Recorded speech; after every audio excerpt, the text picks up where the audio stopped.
Well, hello and good morning, evening or afternoon, depending on when you are streaming this latest episode of Edie's Susty Talk series of interviews, designed to keep us all feeling a little bit more connected as COVID carries on and we keep working remotely and flexibly.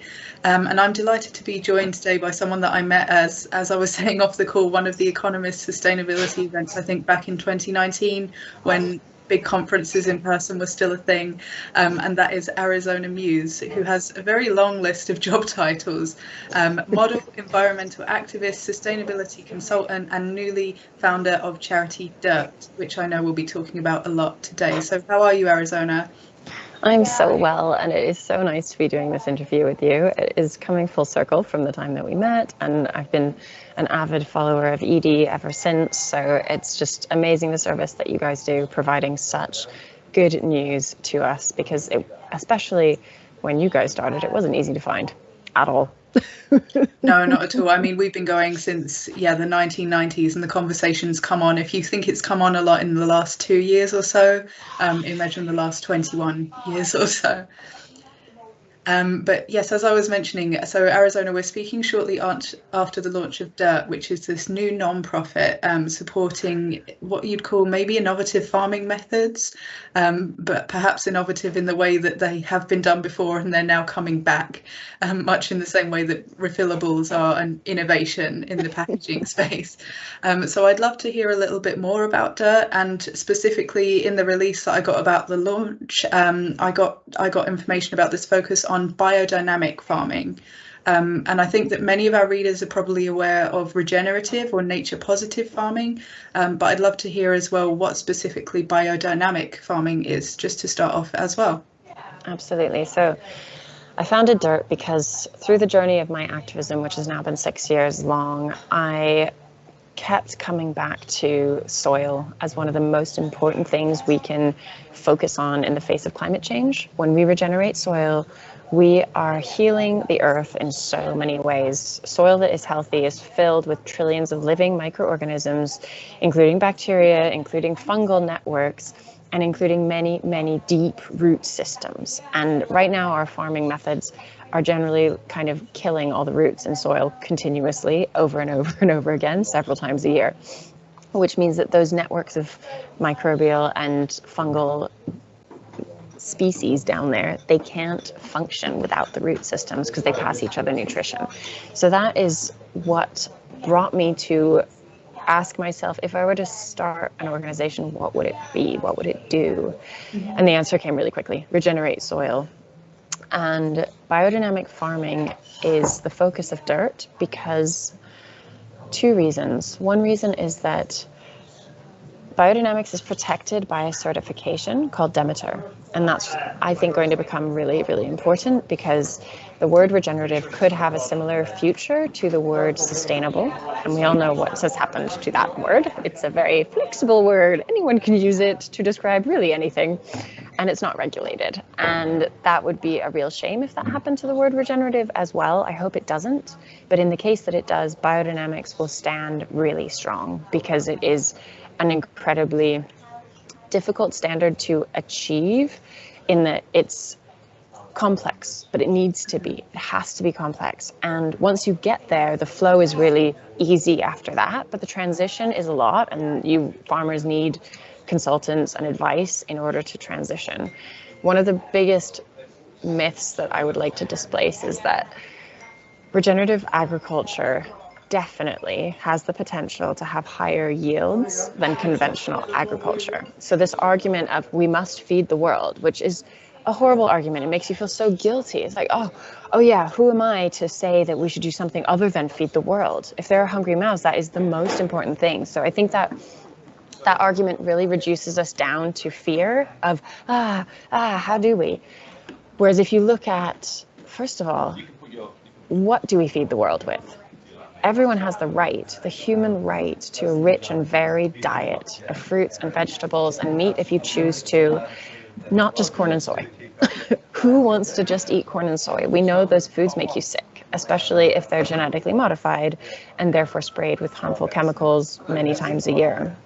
So this is the big scope of what DIRT is focusing on and working on, is to expand the biodynamic farming movement, because it holds so many wonderful answers to climate change on an earth, for the earth and also for humans. It's becoming part of the mandate of biodynamics to include human diversity within biodiversity, and take those two as not as being interchangeable. They come together. That makes complete sense. I think especially given the events of the last year or so specifically, there's more of this focus on something that has to be good holistically, not just good for nature or good for climate or good for people. And those are some pretty big questions to grapple with, but I wanted to come to sort of a simple, specific one to start with, really. You mentioned a lot of different kinds of agriculture there. You mentioned fruit, vegetables, corn, soy, grains, and animal agriculture. So I wanted to get a steer on what kind of supply chains are best suited to adopt these biodynamic methods. Every single supply chain is best suited to be using biodynamically grown raw materials, because if something on your supply chain is coming from the soil, that soil, it's your responsibility to protect it and regenerate it. Because at the moment we're in a situation where businesses have been happily profiting off the degradation of soil for the last 50 years, but really intensely for the last 40 and 30 years. So it's really time to turn that around and use business for good. And businesses are so powerful. It's immense. The quantity of materials that businesses order, even if you're a small business, compared to an individual, say. This is where the role of businesses really becomes big, is I think when you're ordering materials, raw materials. And everything can be grown biodynamically if it's a natural material. So even wood, which is a surprising one because we think wood is coming from forests, but forests, if they're not old growth rainforest, those are managed tree plantations, which are really farms. They're not forests at all. It's a single species of tree, and they've been planted with an optimal distance in between each other so that they have maximum sunlight, so they can grow as fast as possible and be harvested as quick as possible to make the most profit off of that land. This doesn't work for nature. It's really damaging on nature. And when you plant one species of plant, whether it's a tree or a grain, it will be vulnerable to pests and disease because it's not in a biodiverse situation. That means that the only answer is to spray it with chemicals to reduce the effects of pests or disease, which is harming the planet on a drastic scale. This is why we're seeing all the algae blooms in oceans, is the runoff of agricultural chemicals. So it's something that we need to stop, and biodynamics holds the answer to that, because you could manage a forest biodynamically. You can grow all the fruits and vegetables and meat that you need biodynamically. You can regenerate soil, and you can even regenerate mining scars. So all the minerals that we use for computers and tech, all the metals that we use for jewelry and even buckles and fastenings, that can all be regenerated, all those scars, by placing biodynamic regenerative farms over those scars. That also heals the communities who've been severely damaged by the mining process as well, because it's toxic, it's dangerous. Women and children do it. It's not okay. It's just not okay. No, I think essentially from looking at my inbox and the things that I hear about, so the willingness to heal these scars, as you put it, is just coming to light. There's a recognition that restoration is no longer there's a recognition that conservation is no longer enough because of the deterioration that's already happened, that we need to go past and go to regeneration. And I wanted to get your feel on where this conversation is at, because it does seem to be growing quickly. We're getting a lot of big commitments from big businesses, small businesses. Even here in the UK, the government is looking at nature-based solutions and natural capital. But as you mentioned, there is this risk of regenerative or regeneration just becoming, a buzzword. So I wanted to get your view on where we're at. Are we at a point of just greenwashing, or are we at a proper tipping point in this conversation where we're getting some best practice and some leadership? My opinion is strongly fashion focused. I know more about where the fashion industry is than I do about where other industries are. I do see that immense change is happening. Everyone's talking about it. There's still a lot of the changes that are happening are still a little bit old fashioned. Like I'm seeing a lot of recycled plastic being made into polyester, which is, Right. of course, yes, it's better than a virgin material, but polyester is probably the worst use for recycled plastic because it sheds trillions of microfibers, and those microfibers are going straight into water systems and air systems and polluting the microorganisms who eat them. And then the larger organisms eat those, and then the bigger ones eat those. And then the flesh of all our fish and our human bodies contains microfilaments and fibers of polyester. So that's not good. And then the dye on the polyester is also really toxic, and the polyester carries that. So it's not a good solution. I think recycling plastic would be much more, recycled plastic would be better off if it were all turned into really solid blocks and then disposed of in a very interior way, so used in walls when it's going to be covered by other materials like wood that is not leaching toxic chemicals. So the fashion industry is doing it, it's changing, but I still think that the fundamental problem is that the people in decision-making positions are the ones who have very indoor lives and don't actually get out into nature. So it's hard to understand something in the way it works if you're not in it and doing it.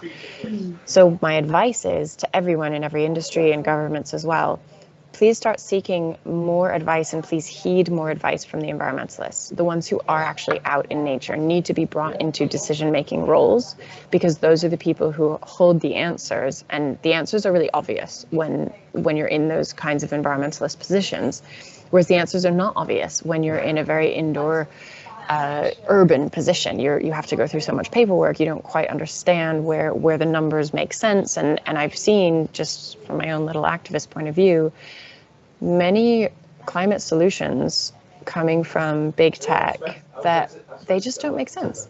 They really don't. And even if we followed them, we would not solve climate change. And even the carbon issue, carbon seems to have taken front and center in the whole conversation of climate change. And even if we got down to zero carbon emissions tomorrow, we've still got climate change happening. It's not only a carbon problem, it's a lot to do with water displacement.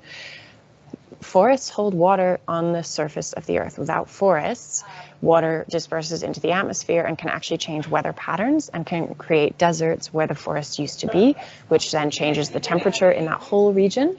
That is climate change. And that actually doesn't have much to do with carbon at all. So balancing the carbon in our atmosphere is one important thing that we need to do.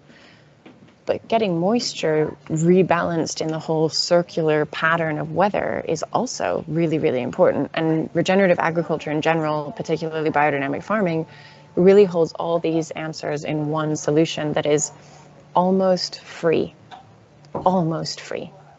And that's what's hard to see, is that when hundreds of millions of dollars and pounds are being invested into things that may or may not work and cause a lot of emissions and environmental degradation in the lead up to them actually being functional, like big machines being built to suck carbon out of the air, for instance, is a good example of that.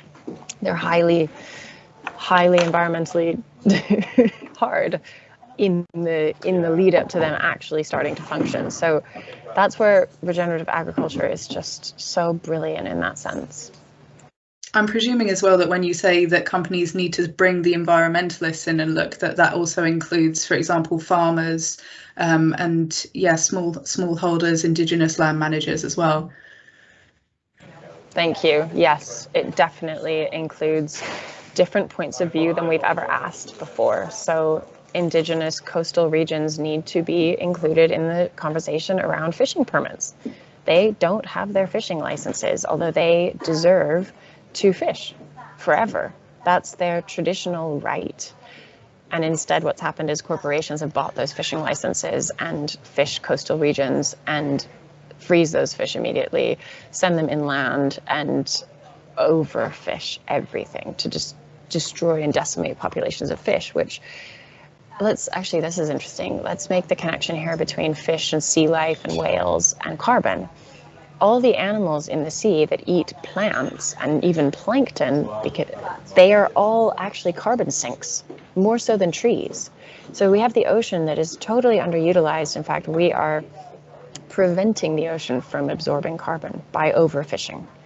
So that is a really, really big issue of education, I think, that we need to all know this. And materials, for me, has been the biggest teaching device ever.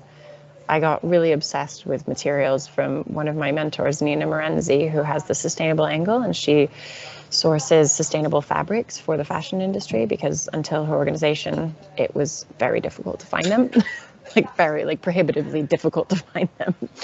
And she inspired a real obsession with materials in me. And from materials, you can learn everything about the world and how it works and what has gone wrong. And even human exploitation becomes really clear when you study the path of a material along a supply chain. Because look, let's take the example of a cotton t-shirt, which I'm not wearing right now, this is linen.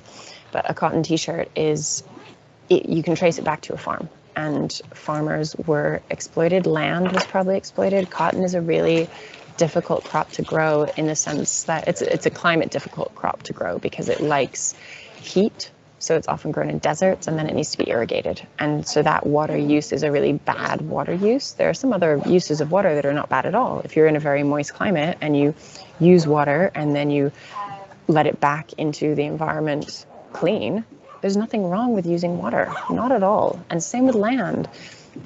Land use is not a bad thing, but it's been put in the bad box in a sense. And also conservation has made some mistakes historically, where conservationists have become famous for taking people off land, even people who traditionally lived there and who are no longer allowed to be there or do their ceremony there or their rituals there, in the name of protecting the land. And there was such a big misunderstanding that led to this. And the misunderstanding was that humans are bad for land. They're not. Land loves to have humans on it. The earth loves it. It's good for the environment when those humans are connected to the land, when they respect the land, and when they are helping the land to regenerate, to heal. It's a good symbiotic relationship. So land use is not necessarily bad, and water use is not necessarily bad. But going back to cotton, sorry, so you see how interesting materials are. Going back to cotton, then we can understand things like why the Aral Sea has shrunk from, like, the Aral Sea used to be like that, and now it's like that. And that was only about like 20 or 30 years, and that was cotton farming. That's something that haunts me when people ask me about sustainable fashion. That's just, the aerial picture you get of it, and the population numbers. That's just something that always, literally haunts me. One of the biggest climate migrations ever is that part of the world, and it's because those people have run out of water in order for us to wear t-shirts and jeans. And it's like, oh my gosh, now I see the impact of me just feeling like I'm getting a good deal and like, yay, I need another t-shirt, why not? And just no, we have to think about these decisions and these purchases so carefully. Reading the labels of garments is the most important thing we can do before we buy anything. Buying less, of course, and buying secondhand is like the greatest cheat ever, because you can buy whatever you want. I was going to ask about the relationships here between sustainability and ethics, and specifically climate, nature and ethics, but I think we covered that nicely. And I think it's interesting to hear about how materials can be a good entry point to think about this, because I get so much news about how fashion is sort of over focusing on materials in the wrong places. So it's like, we could still make X thousand amount of shoes because they're recycled plastic, for example. So it's good to hear about this different way of coming in. And you've spoken, I think, about some of the barriers to this. So this awareness piece, a behavior change piece, and definitely a fear piece. So, won't this cost too much? Won't the yields be down? But are those the main barriers here, or is there something else as well? And how do we overcome these challenges? Because I'd like to end on a positive note. Of course, me too. Some of the other barriers are the subsidy pathways right now. Those pathways are supporting practices that are destroying the earth and creating exploitation of humans. So one really quick thing that all governments could and please should do is to rework your subsidies. Don't take them away from the people who have them now necessarily, because of course that's not going to help a lot of people, but work with the money that you have to give and make sure it's incentivizing better practices, and not just tiny bit better practices, but a lot better practices. That was a scientific term, of course. For sure. And I'm looking forward to seeing more about this at probably the Food Systems Summit in September, the first of its kind, which will hopefully cover, non-food ag as well to some extent. Yeah. This is why Dirt is placing such an emphasis on everything that isn't food that comes from farms, is because I personally never used to consider that. I was aware that food came from farms, but I was not aware that anything else did. And I certainly had never said thank you to farmers for growing me my table and my chairs and my skirt and my shirt. So I think ending on a positive note would be to talk about how it is all possible. We can all do it. And through my activism, I have had the experience that my life has just gotten so much better. Now that I live a more sustainable life, I'm happier. I'm more fulfilled. I have a bigger purpose. I feel great. I have energy when I wake up in the morning because I can't wait to lead us into the future. And every single one of us has the possibility to feel like this if we start working on it. And you don't have to quit your job. It's actually great if you're going to do it within your job. Keep your job. Even if you're at a company that you're starting to judge and go, whoa, this is weird that I'm working for this company. There could be possibility for you to become a real change maker within that entity. And if not, sometimes it's great to change. I think that one thing we're going to see from COVID probably unfolding next year is that many companies have laid people off, but not because they weren't good at their jobs and not because they weren't amazing people. It was just because of COVID. So now we're going to see a whole load of professionals, highly capable, skilled professionals, become available to start either new projects, their own projects, join businesses who do have a passion for a better future. And I cannot wait to see what's going to happen. I think that's a great note to end on. I mean, obviously we write for sustainability professionals, but so many people say, well, if we do our job properly, essentially everyone in our business needs to be a sustainability professional to some extent. So you're not just head of procurement, you're head of sustainable procurement, for example, and you're not just head of finance, you're head of sustainable finance. So I think that's the future that a lot of people are imagining. So great to end it there, Arizona. Thank you so much for your time. Thank you so much, Sarah. Bye.